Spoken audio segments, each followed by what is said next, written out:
Actually, all my family, I was born and raised here in Montreal, but everybody moved to Toronto when I was about 18, so I left as well, but this is home to me, so. But all my family lives in Toronto. Now, with regards to sports, if you're a fan, where do your loyalties lie? Oh boy, for hockey, you're talking about hockey, right? Obviously, you know, you got to be a Canadiens fan, but I'm also a Leafs fan, but they suck this year, so what are you going to do? That's it.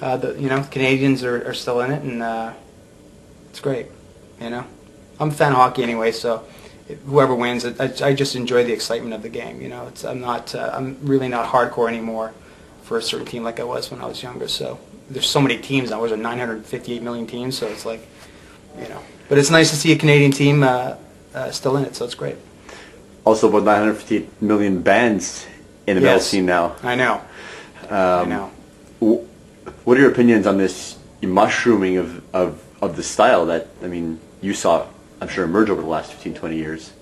Well, I think with the internet now, with that, there's, like anything else, there's good and bad to the internet. I think one of the good things about the internet is it's enabled just about any band to get exposure by having their own MySpace page, or, you know, it's easier to make records these days. You can, you know, get a Pro Tools set up and find a place in your house and convert it into a studio. So it's not impossible now to make a product and put it out through either a smaller label or even put it out yourself through your MySpace page. Fans can come on here, I'll sell you, you know, $10 for the CD, and I think that's good. But that doesn't mean all the bands are good either. So, you know, the cream always rises to the top, and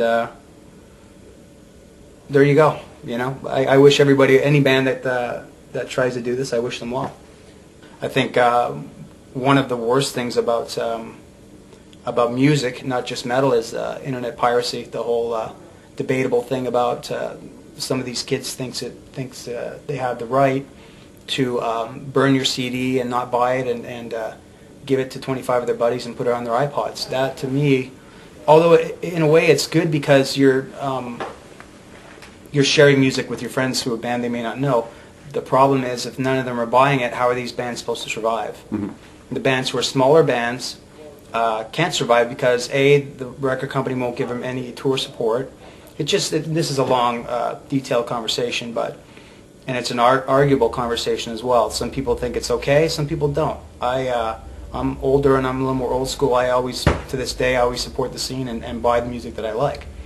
Gigantour, since its inception, has proven to be, you know, extremely respectful of the underground and you know, acknowledging of what's happening in every different scene in metal. I mean, from High on Fire to In Flames, you know, Job for a Cowboy. I mean, you really cover all the small subgenres of metal.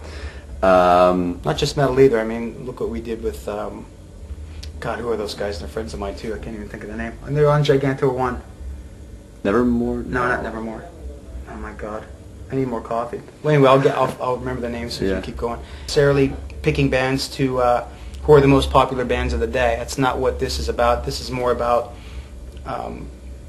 obviously the appreciation of guitar. You know, whether it's extremely heavy or otherwise and stuff. It's just it's for musical purposes and not to stay, and you know, not all the bands have to sound like Megadeth. We're trying to cover the spectrum of different kinds of music to get the listener exposed to different things and bring them to the show. Maybe there's fan of certain bands, like a heavier band, you know, In Flames or something like that may not know who Megadeth is or whatever, or may not know who High on Fire is, and then ultimately walk out of there digging those bands. So I think everybody wins in this kind of situation. But we don't, you know, we don't try to stick to one formula. We pick pretty much who we want to pick for whatever reason we want to pick them. Do you find that metal is... Dillinger Escape Plan. There we go. Sorry, Greg. I love those guys too. But let's go back to that real quick. Those guys, you can't categorize them, which to me is fantastic. I love the art in their music. It's just so off the wall. And that kind of band, you either get them or you don't. And I got them right away.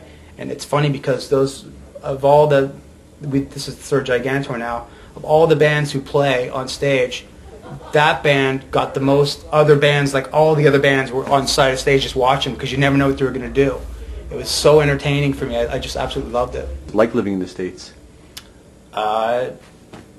It's good, you know. I don't think anything is I mean, they're saying we're having some sort of recession there and stuff, economically and stuff, but that's not reflective of my personal life. So I mean, I suppose it's true and stuff. You know, what are you going to do? It's like anything else in life. You know, things go up and down, and you know, and it's just what's going on right now. I don't until the nuclear holocaust hits. I don't pay much mind to it. What other bands of Dillinger's, you know, stature have you followed over the years or interest you, if any? I used to like Primus a lot. Of course, I don't think they're even putting out records anymore.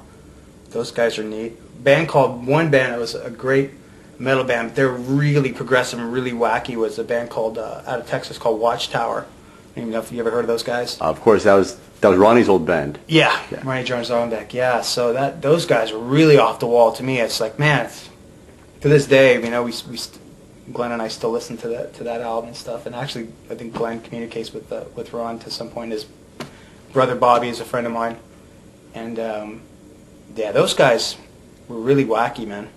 But I always liked that from day one. Anything Max Webster was they're not metal, of course, but in the '70s they were pretty avant-garde. You know, mixing up all kinds of different styles. I mean, to this day, that's one of my favorite bands is Max Webster. Well, to me, it all begins with Rush. I mean, any aspiring musician, I would say that's a great reference point, because a lot of their albums represent a lot of different things they've done over the years. All of my favorite albums, of course, are from well, I would say Signals back. You know, Moving Pictures and Hemispheres and Permanent Waves. All those records, even back to the first one, I love dearly. But I like a lot of their newer stuff too. The last 3 records they put out, I really like a lot too. They're just a band that kind of they played by their own rules and did what they wanted to do, and they were able to retain success for over 30 years now. How many bands can you say that have had pretty much the original members? I mean, Neil joined on Fly By Night, but they've been the same band members for over 30 years, and are still playing hockey arenas and amphitheaters, and they're still extremely successful. How many bands can you name? The only band I can think of is ZZ Top, and they're not playing. I mean, I guess they're going on tour or whatever, but I'm talking more on a regular basis, you know, album tour kind of thing, take a break album tour. They've been doing it now since 1974. That's an amazing thing to me. The fact that they're Canadian is icing on the cake, but that doesn't really make much of a difference anyway. But it's cool for us to say that. But that's kind of the band that I modeled what I wanted to do musically, and even personally, was, you know, they did it by, and in Megadeth, that's kind of what's great about being in Megadeth, is that we do what we want to do. If we want to put out whatever kind of album we want to put out, that's how it's going to go down, you know. So it's nice to be part of that as well, instead of if I joined some band that was, you know, we're going with this formula because of, you know, going with the times and all that stuff. That's not something that interests me a whole lot. I think being Canadian, it wasn't a big deal to put on a Sabbath record and then later on the day listen to Fleetwood Mac. They wouldn't raise the eyebrow and you wouldn't be frowned upon. Nowadays, they probably think you're retarded or something, but you know what I mean? Being Canadian, you just listen to rock radio. They could put on Deep Purple and Rush, and then they could play Supertramp or Journey, and didn't even think twice about it. So I miss those days. American punk and hardcore. I mean, do you have any relationship with that? Absolutely. I was a huge DRI fan. Cryptic Slaughter was one of my favorites, still one of my favorite bands. I mean, they were more extreme hardcore in the middle to late 80s, I think they came out. Mm-hmm. But yeah, you know, Dead Brain Cells came out of Canada and stuff, and yeah, I was heavily involved in all that stuff. I mean, Cro-Mags, so many bands, you know. But I remember when DRI hit, I bought their first record, not the EP, the one I think it was called Dealing With It. And when I heard it, I couldn't believe it. I never heard anything that fast, and I just fell in love with it immediately. And then later on, when Cryptic Slaughter came out, and I bought Convicted, that was just fantastic, you know. Just again, it's something that you either get it or you. People say, "Oh, it's just mindless drivel," but I appreciate the art and what it is, and you know, you either get that stuff or you don't. And I always got it from day one. I've never limited myself to listening just to one thing or whatever. It's always carte blanche. Whatever I like, I like. If you don't like it, what do I